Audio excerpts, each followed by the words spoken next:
Terima kasih Pak Firman. Selanjutnya dari PDIP Bapak Profesor Rohmin Dahuri.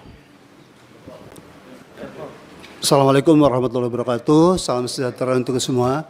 Ibu Ketua yang sama-sama kita banggakan, pimpinan dan anggota Komisi 4 yang berbahagia, Bapak Menteri, Bapak Wakil Menteri, seluruh pejabat eselon 1, KKP dan hadirin yang saya hormati. Pertama, kami dari fraksi PD Perjuangan tentunya mengapresiasi karena fakta empiris menunjukkan bahwa instansi yang gerak cepat untuk menindak soal pagar laut, Ibu Ketua, adalah memang KKP melalui Direktur Jenderal PSDKP. Tapi cacatan yang keduanya, Pak Menteri, jujur karena kita sepakat bahwa antara Komisi 4 dengan KKP akan tandem yang produktif. Ini kayak layu sebelum berkembang, Pak. Jadi kita harus sepakat bahwa kasus pagar laut itu tidak ecek-ecek dan objektif utama, the ultimate goal of memberantas pagar laut itu adalah menangkap aktor yang intelektual, Pak. Karena tujuan kita, Pak Menteri, seperti Bapak Menteri saya kira sepakat, adalah untuk memberikan efek jera, dan yang kedua adalah supaya arogansi dan brutalitas dari oligarki di Indonesia itu berhenti, Pak.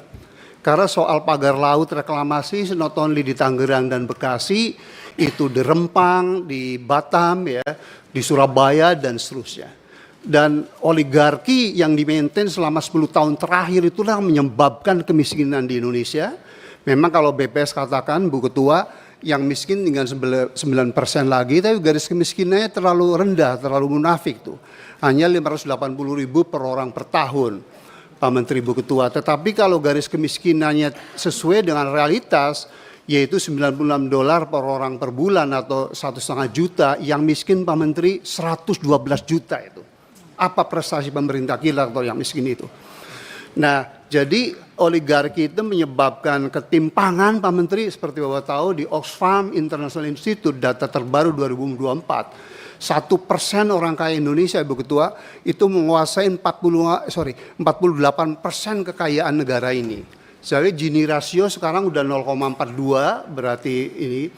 Jadi kita ajak Pak Menteri dan kita backup habis-habisan, dan sesuai dengan pidato Presiden Prabowo yang mulia, beliau akan memberantas koruptor sampai kemana tuh? Ke Antartika, Pak. So you don't have to be worried, Pak, atau takut sama oligarki itu. Nah, cuman kalau ada pesan-pesan yang setengah kamar, boleh kita bicara sebagai ini. Tapi Pak Menteri, sekali lagi tolong rakyat Indonesia, nelayan Indonesia, karena kantong kemiskinan kita itu ada di nelayan, petani dan buruh gitu. Jadi sekali lagi Pak Menteri, kalau ini nggak tuntas, maka brutalitas konglomerat atau oligarki kita, dan Ibu Ketua udah luar biasa di TikToknya tuh, berani tuh mendukung kita semua. Kita harus jihad, Pak. Kalau enggak Indonesia tetap melarat, dan yang nama Indonesia 2045 is illusion itu, Pak. Dan Pak Prabowo sudah sangat bagus mencanangkan 8% pertumbuhan ekonomi dan potensi kita 10%, tapi selama Pak Jokowi itu hanya 5%, analisis dari semua lembaga itu mengatakan karena hampir semua pejabat dan konglomerat itu bersatu padu untuk menghancurkan negara kita, Pak. Jadi pesan kami dari fraksi PD Perjuangan untuk bajikan bangsa, tuntaskan, Pak. Jangan hanya menangkap kepala desa yang nggak mungkin lah membangun pagar laut dengan lebih dari 40 miliar dari uang dia.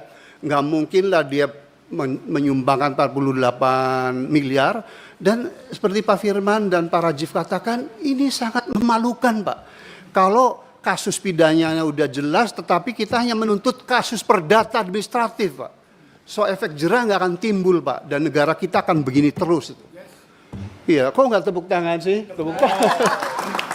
Jadi Pak Menteri nggak usah takut, Pak. Ibu Ketua sangat powerful ya, dan Pak Prabowo pun niatnya sangat suci ya. Harusnya nggak ada lagi pejabat tinggi negara yang takut sama oligarki itu, Pak, gitu ya. Dan yang berikutnya adalah bahwa kasus Tangerang dan Bekasi juga Rempang, Pak, bukan hanya sekedar pagar lautnya, Pak. Pak Nusron Wahid sudah mengatakan bahwa semua SHGB dan SHM yang dikeluarkan ilegal, Pak, melanggar hukum. Dan Pak Victor, Dirjen Bapak harusnya menjadi pahlawan Pak. Itu melanggar ya kan undang-undang tentang pulau-pulau kecil dan wilayah pesisir. Bahwa di situ nggak boleh reklamasi gitu. Dan pola oligarki untuk reklamasi itu selalu gitu. Pagar dulu, baru ada sedimentasi dibangun Pak gitu. Nah jadi kita serius Pak, insya Allah Bapak dapat pahala besar dan jaminan masuk surga ya. Dan akan menjadi Menteri KKP yang terbaik. Itu satu hal soal pagar laut. Kedua, jujur Pak, kalau dari 5 program utama KKP, yakni perluasan kawasan konservasi, penangkapan ikan terukur, pengembangan budidaya, yang keempat itu pengawasan, yang kelima itu bersih-bersih sama plastik Pak. Itu kok lebih dari 60% programnya rem semua Pak, soal lingkungan. Padahal problem struktural di KKP Pak, itu adalah kemiskinan nelayan Pak. 90% nelayan kita itu ada nelayan tradisional, Bu Ketua, yaitu definisinya di bawah 30%, 90% Pak. Data terakhir dari BPS yang dirilis, ternyata NTN nelayan kita itu sekarang hanya 105 Pak. Udah gitu income rata-ratanya masih 2,4 juta Pak. Padahal UMR paling rendah, ya kan itu sekitar 2,6 juta. Jadi Pak Wamen itu yang harusnya problem struktural. Di bidang perikanan tangkap Pak, saya sedih. Problem struktural lainnya adalah soal overfishing dan underfishing. Pantura, kampung saya Cirebon, Indramayu sampai Situbondo udah overfishing sejak saya kuliah Pak, 90. Tetapi ada wilayah yang underfishing, model Tomini, Arafura dan seterusnya. Itu yang dicuri oleh nelayan asing Pak. Jadi kemudian kedua rantai pasok Pak, Dirjen Perikanan Tangkap Pak Lotariada Pak ya. Itu nelayan itu selalu kayak Ragunya Christina Pak, yang paling pop itu. Jatuh bangun Pak, kalau lagi nggak hasil panen harganya tinggi, begitu nelayan itu panen harganya mendadak sontak tinggi. Yang ketiga betul teman-teman itu bahwa dari sisi hulunya mengenai BBM, alat tangkap tuh selalu kayak lagu Christina lagi, nggak ada gitu. Yang kedua di soal betul penangkapan ikan terukur, kami ingin mendapat report Pak karena program ini bagus, artinya quota base gitu ya. Tetapi kami dengar kok belum ada pengusaha yang tertarik gitu, artinya dagangan kita nggak lakukan Pak. Kalau itu benar berarti must be something wrong. Boleh jadi program itu mohon maaf secara ekonomi tidak atraktif. Jadi kita ingin bantu KKP supaya kita poles menjadi atraktif. Kemudian yang kedua di bidang perikanan budidaya ya, ini lagi-lagi soal produktivitas kita rendah sekali. Kita hanya produksinya ranking keempat di dunia, Ibu Ketua Umum, Ibu Ketua itu.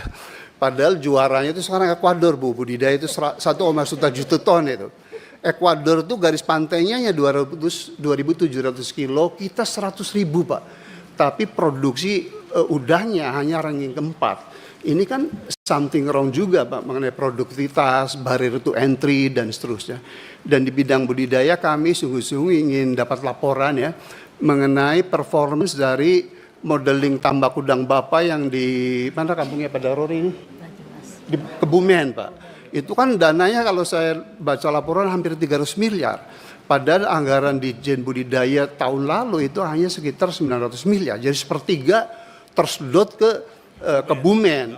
Padahal fungsi APBN itu yang utama adalah untuk infrastruktur, kemudian regulasi dan pengembangan sumber daya manusia gitu. Dan kami benar-benar ingin dapat report itu karena kalau gagal nanti Menteri Kelautan Perikanan berikutnya Pak susah sekali meyakinkan Kementerian Keuangan untuk mendapatkan dana besar itu.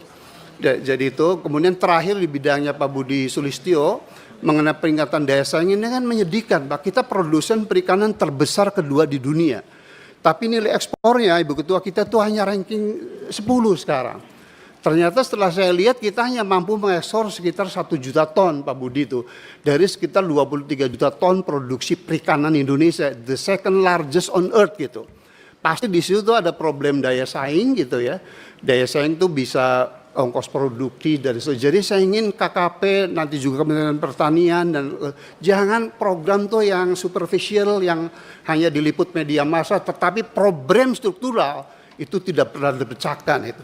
Sekali lagi ketika Juli tahun 99 saya diundang Ketua DPR Pak Akbar Tanjung dan Gus Dur ya mengenai asbabun nuzul KKP ini ada Pak. Dulu kan kita di bawah Departemen Pertanian Pak.